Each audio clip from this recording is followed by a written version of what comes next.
So in this illustration, I want to teach you guys how to take an appropriate male measurement. Now, the reason for these explanations is to make sure that all of us are well grounded on how to take a nice measurement. Now, before you start taking measurements, you should have known or ask your customer what he wants, whether fitted, free, or in between the both. In most cases, young people tend to like fitted outfits, while elderly people tend to like a very free outfit. But currently, younger guys now prefer a very big or free outfit. So whichever be the case, you should as well know that you ask your customer what he wants.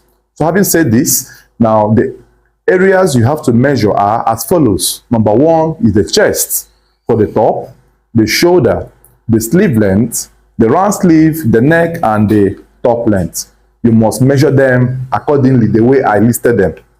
Now, followed by the trouser, you have the waist, the hip, the lap, the knee, ankle, and of course, the trouser length. Now, the question here is, how do you handle the tape to measure? Now, this tape could be looking like a simple tool to handle, but if you don't know how to handle it, it will ruin the joy of your measurement. So the first thing you need to know is that you must hold the tape with your right hand side, or your right, while you pass it around the customer's body. Now, before you get to measurement, we have learned how to read the tape, which was simplified. So the same reading in measurement, you can only have a whole number and a half, meaning, for example, 40 or 40 and a half. You can't have 40 1/4 or 40 3/4 in measurements. But in division, you can have fractions like 1/4, 3/4. Are we together? Yes. So now, the first thing you need to do is ask your customer what he wants. Is it fitted or free? He will now answer or tell you. You measure accordingly. Now, the difference from fitted outfits to free outfit might be 2 to 3 inches. That's 2 inches extra can make a cloth to be fitted or make it to be free. If, for example, his chest is 40 and the 40 is his fitted outfit, the difference from the fitted outfit to the free cloth can be 2 inches or 3 inches. That if you make it 43 or 42, it will give him that freeness of the body. You get? Fine. Now, I have a trick I also use. Before I reason or take fitted measurement, I first of all take the exact body size, which is trying to place my tape around the body exactly without any allowance. Then from that exact body, I will now add extra 3 inches to it for fitted measurement. You get? Like trying to know his actual body size. The tape will tighten on the body. I will now open it again by extra 3 inches. That will give you a fitted measurement. Then for a free clothes or a free measurement, you add extra 5 to it, or 6. Depends on how free he now wants it to be. Do you get the point? Fine. Now, let me measure him fitted outfit first. Bear in mind, I will first of all get the exact body size first. Add extra 3 inches to it. 3 or 4, depends on the person's choice. So here, I will place my tape around the body. I will use the tape and hold the clothes firmly this way. The tape is not going to compress the skin, no. It will only lap firmly on his chest. It will not compress the skin. The only thing is compressing is the cloth he's wearing, because he's wearing a very free cloth, right? Fine. Now, having said that, then once you have gotten his fitted measurement, also bear in mind that the tape must touch the shoulder blade at the back here. It must touch here while taking the chest measurements. The tape should not be down like this while you're taking chest. It's wrong. It should go right round the body, lap on the armpits, go all through this way, and then lap firmly. Now, his exact body measurement is 36 and a half. His exact body size, 36. So I will now add extra 3 inches to this. I will make it to be 36 and 39 and a half, 40 for his fitted measurement. So this measurement I have now is for his fitted measurement. I will take it down to the stomach to cross-check if his chest and stomach or tummy are in line. Some people's belly or stomach is bigger than the chest. Now, what happens when the belly is bigger? You have to open up the tape again on the belly.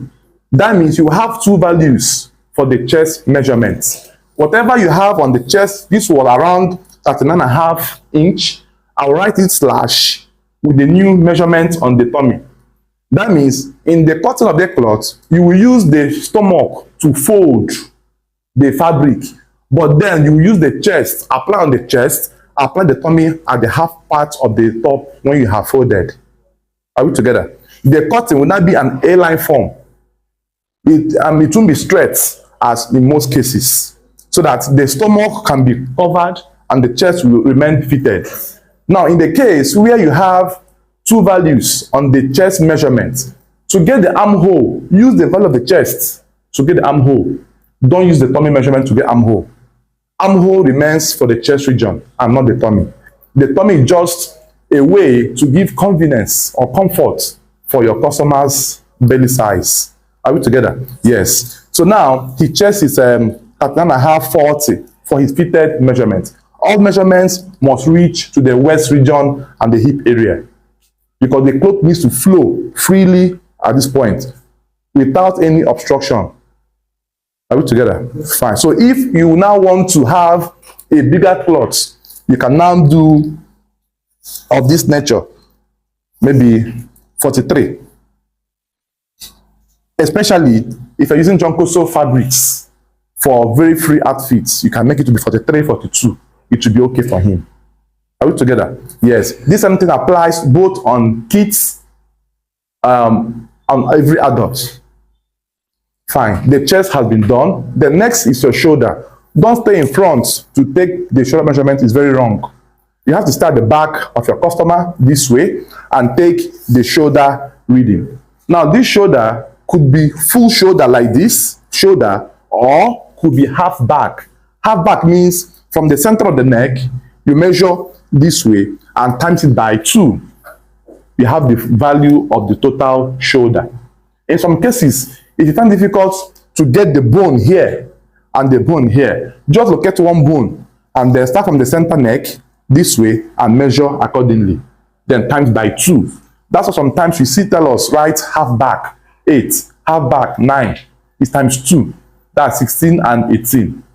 Are we together? Yes. So now, either you measure shoulder like this, the tape must lap on the neck region this way and not like this. The tape should be firmly held. There should be no slacking effects on the back area. Then measure accordingly this way and you get your shoulder of your client. Now, also bear in mind that once you have taken the customer's shoulder measurement, you must take the sleeve immediately. Don't take the shoulder and then come back to take the neck and then come again to take the sleeve. Why? Because you will forget where you stopped on the shoulder measurement. There will be a zero error here because you will not remember that you stopped here. The sleeve might now go lower or go higher. So invariably, once you take the shoulder measurement this way, hold the tape there.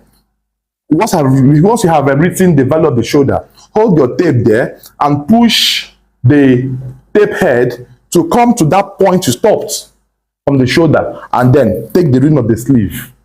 Now at this point, you can measure either short sleeve, 3/4, or long sleeve. All short sleeves must be on the bicep area, the muscle area. Length of 9, 8.5. Then 3/4 could be after the elbow.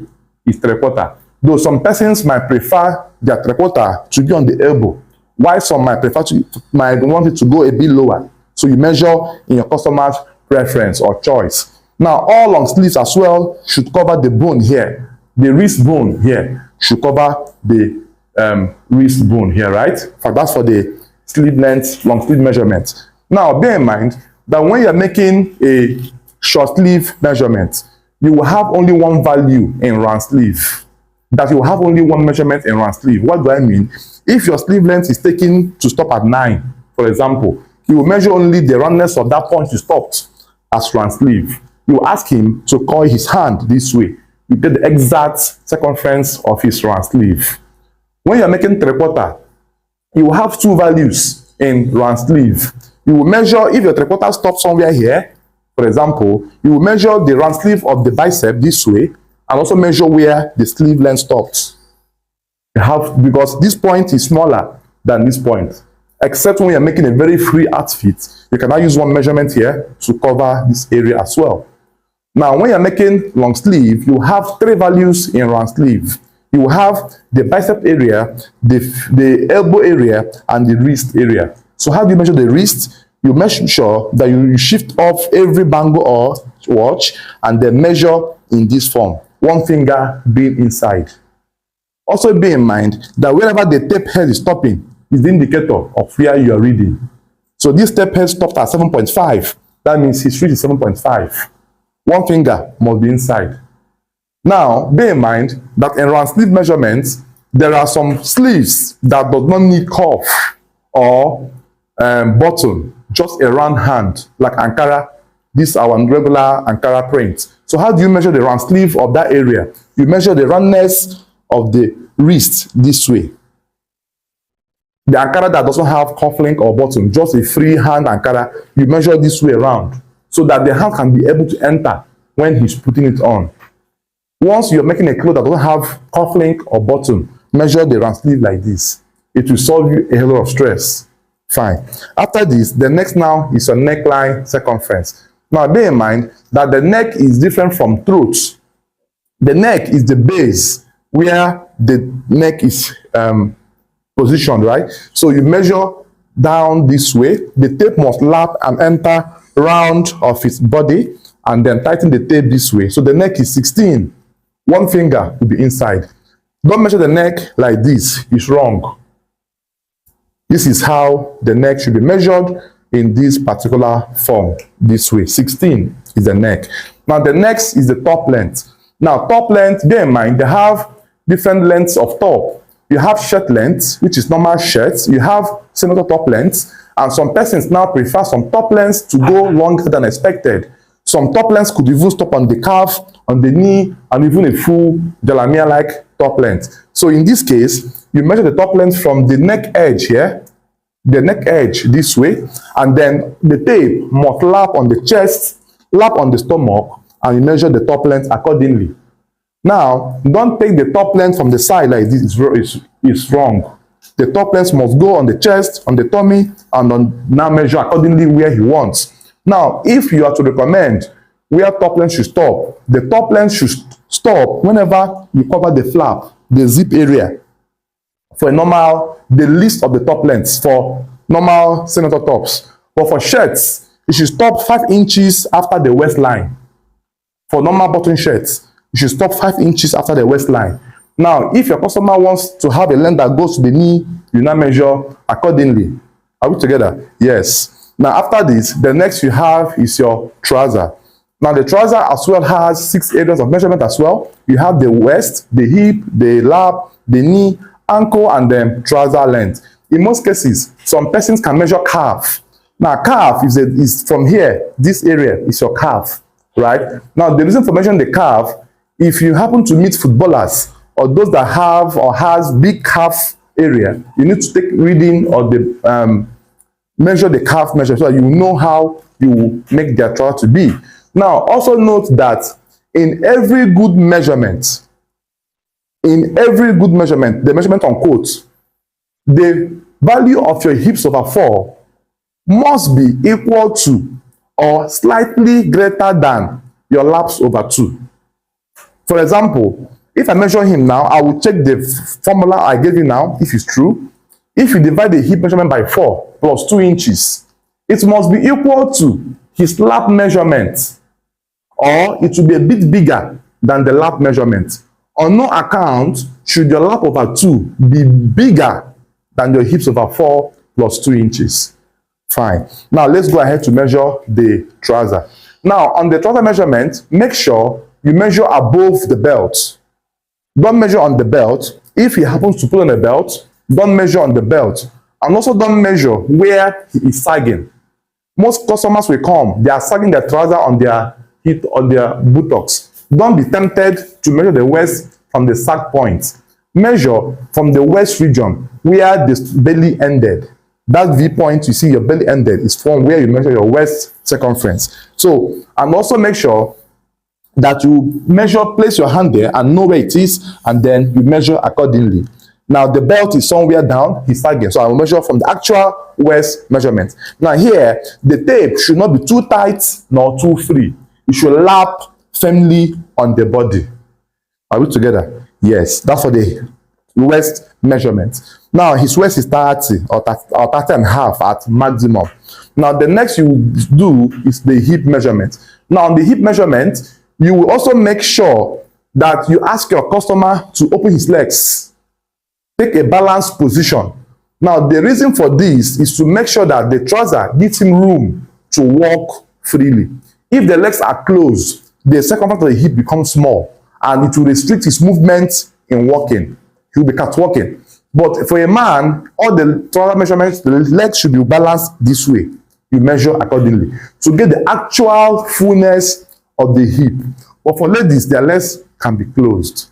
Fine. So for this, he will take a balanced position and then you measure round of the hip in this form. Bear in mind, you will ask him to remove anything like phone, wallet, key, hanky that is in pockets. Those things will contribute to make the hip to be bigger than it is. Measure on a flat surface where there is no key, no phones or any objects in the pocket. Now the hip measurement should not be tight this way.